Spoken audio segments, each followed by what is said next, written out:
বাহরাইনে অবস্থানরত বাংলাদেশিদের উপর ভয়াবহ বিপর্যয় নেমে আসার খবর পাওয়া গেছে। দেশটির সরকার ফ্রি ভিসায় যাওয়া 22,000 বাংলাদেশি শ্রমিকের ভিসা বাতিল করে দিয়েছে। মাসিক মাত্র 10 দিনার ট্যাক্স না দেয়াই এ ভিসা বাতিলের কারণ বলে জানা গেছে। চলতি মাসের প্রথম সপ্তাহে এই সিদ্ধান্ত কার্যকর হয় বলে সংশ্লিষ্ট সূত্রে জানা গেছে। এই সংখ্যা প্রতিদিনই বৃদ্ধি পাচ্ছে। ভিসা বাতিল হয়ে যাওয়ায় বিপুল বাংলাদেশি অবৈধ হয়ে পড়েছেন। ফলে এখন তাদের ওপর চলছে গ্রেপ্তারি অভিযান। অভিযানটি ঘোষণা দিয়ে না হলেও এর প্রভাব পড়েছে বাংলাদেশিদের ওপর। পুলিশি ধরপাকড় এড়াতে তারা পালিয়ে বেড়াচ্ছেন বলে খবর পাওয়া গেছে। শুধু তাই নয়, হাজার হাজার শ্রমিক দালালের প্রলোভনে পড়ে দেশটিতে গিয়ে এখন কাজ না পেয়ে মানবেতর জীবন কাটাতে বাধ্য হচ্ছেন। তবে এর মধ্যে অনেকে আবার ভালোও আছেন।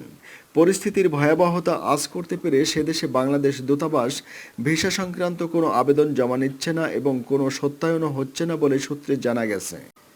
বাহরাইনে নিযুক্ত বাংলাদেশের রাষ্ট্রদূত এবং ফার্স্ট সেক্রেটারির সাথে গতকাল বুধবার সন্ধ্যায় 22,000 শ্রমিকের ফ্রি ভিসা বাতিলের বিষয়টি নিশ্চিত হতে কয়েকবার যোগাযোগ করেও কারো বক্তব্য নেওয়া সম্ভব হয়নি।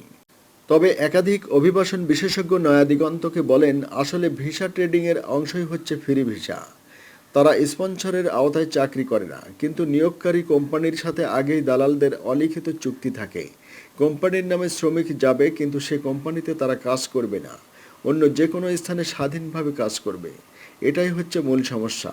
দেখা গেছে শ্রমিক সেখানে যাওয়ার পর ফ্রি ভিসায় অনেকে কাজ পায় না, উল্টো প্রতারিত হয়ে কষ্টের মধ্যে দিন কাটাতে হয়।